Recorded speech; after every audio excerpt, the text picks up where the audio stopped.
tidak punya malu. Pasangan suami istri kompak melakukan korupsi. Di kehidupan, mereka berdua ini menampakkan sebagai sejoli yang serasi, tampil alim, santun, agamis, murah senyum, dan ramah. Namun di balik itu, mereka diduga dengan sengaja meminta, menerima, dan juga memotong pembayaran tunjangan kepada para pegawai negeri dan kas umum untuk operasional kegiatan bupati dan buat modal istrinya maju ke pemilihan legislatif di Senayan. Ya, mereka adalah Bupati Kapuas, Kalimantan Tengah, Ben Brahim S. Bahat, dan istrinya Ari Egani, yang tidak lain adalah anggota Komisi 3 DPR RI.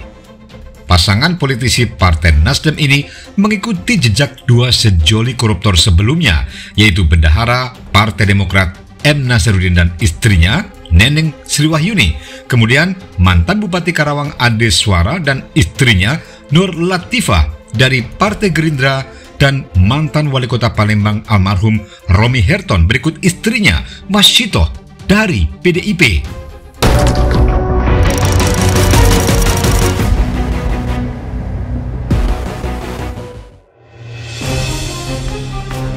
Kepala Bagian Pemberitaan KPK Ali Fikri mengatakan, Ben dan istrinya Ari Egani sama-sama diduga memeras sejumlah pegawai ASN atau aparatur sipil negara untuk kepentingan pribadi dengan modus meminta sejumlah uang kepada para pegawai negeri itu, ya seolah-olah hal tersebut merupakan utang kepada bupati dan anggota DPR RI.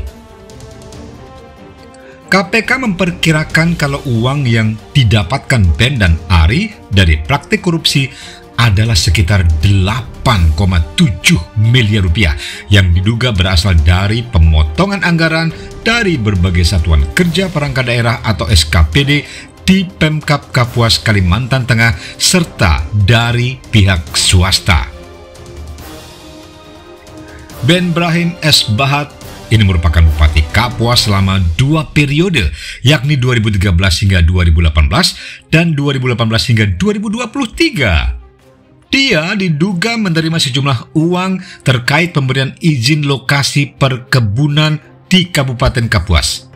Fasilitas dan uang itu lalu digunakan Ben Brahim untuk urusan pemilihan Bupati Kapuas hingga pemilihan Gubernur Kalimantan Tengah tahun 2020.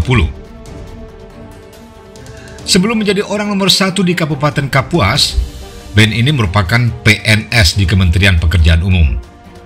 Pejabat kelahiran 8 Oktober 1958 ini pernah menjadi Kepala Dinas Pekerjaan Umum Kabupaten Kapuas selama 9 tahun pada tahun 98 hingga 2007, dan juga Kepala Dinas Pekerjaan Umum Provinsi Kalteng selama 5 tahun pada periode 2007 hingga 2012.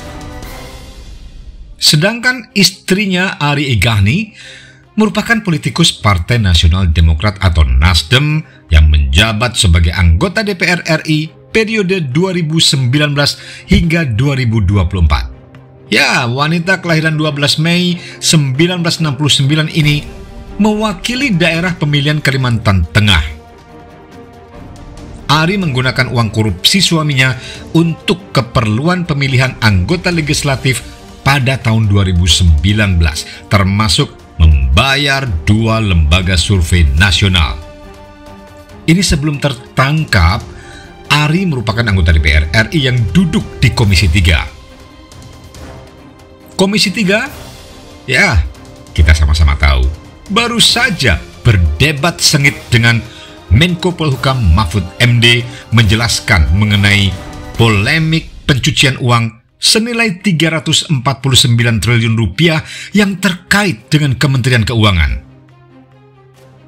Bahkan, anggota Komisi 3 sempat mengancam akan memenjarakan Mahfud MD sebagai Ketua Komite Nasional Pencegahan dan Pemberantasan Tindak Pidana Pencucian Uang akibat menyebarkan data pencucian uang ke publik. Selain itu, mereka ini juga istilahnya mengkelap setelah dituding DPR sebagai tempat maklar kasus alias Markus, ya. Nah, salah satu anggota Komisi 3 itu adalah Ari Egani. Ari Egani bin Bahat ini menempuh pendidikan S1 Ilmu Hukum di Universitas Lambung Mangkurat Banjarmasin dan lulus tahun 1993. Dia ini meraih gelar Magister Hukum dari Sekolah Tinggi Ilmu Hukum Sultan Adam Banjarmasin pada tahun 2021. Ari sempat menjadi dosen di Sekolah Tinggi Ilmu Hukum Tambun Bungai, Palangkaraya selama kurun 1993 hingga 1996. Setelah menikah dengan Ben Brahim S. Bahat, Ari mundur dari aktivitasnya sebagai pengajar dan memilih mendampingi sang suami serta anak-anaknya. Tapi kini akibat aksi kebejatan kelakuannya bersama sang suami, dia ditahan oleh KPK. Dia berstatus sebagai tersangka dalam kasus korupsi anggaran Satuan Kerja Perangkat Daerah Kabupaten Kapuas. Kedua tersangka ini ditahan di rumah tahanan KPK yang masih berada di Gedung Merah Putih KPK. Terungkap, uang hasil korupsi sang bupati juga digunakan sebagai modal istrinya maju sebagai anggota legislatif DPR RI pada pemilu 2019. Ya, Ari mencoba peruntungannya di kancah politik dari Partai Nasdem. Dan saat itu, Ari maju dari daerah pemilihan Kalimantan Tengah. Dia mengantongi 77.402 suara, terbanyak kedua di dapilnya. Dan Ari pun berhasil melenggang ke Senayan. Pada awal menjabat, Ari Egani ditempatkan di Komisi 1 DPR yang membidangi pertahanan, luar negeri, komunikasi informatika dan intelijen. Lalu, sejak tahun 2020 hingga saat ini, dia ditugaskan di Komisi 3 DPR yang membawahi bidang hukum, hak asasi manusia, dan keamanan. Ari Egani merupakan kader partai yang diketuai Surya Paloh. Setelah jadi tersangka, dia menyatakan mundur dari parpol yang menaunginya. Tapi demikian, pengunduran diri itu belum disampaikan secara resmi. Laki bini pejabat atau wakil rakyat yang bahu-membahu, kompak dan sekongkol korupsi ini bukan hanya Bupati Kapuas dan istrinya. April 2012, mantan Bendahara Umum Partai Demokrat M. Nazarudin dan Neneng Sri Wahyuni didakwa menerima suap 4,6 miliar rupiah dari PT Duta Graha Indah, pemenang lelang proyek Wisma Atlet, serta kasus pencucian uang.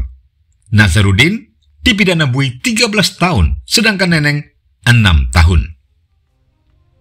Januari 2015, Ade Swara dan Nur Latifah, mantan Bupati Karawang, didakwa menerima suap senilai 5 miliar rupiah dari CEO PT Tatar Kertabumi, Aking Saputra, untuk penerbitan surat persetujuan pemanfaatan ruang atau SPPR. Selain itu, keduanya dijerat pencucian uang. Ade kemudian dihukum penjara 6 tahun, sedangkan Nur Latifah dihukum 5 tahun.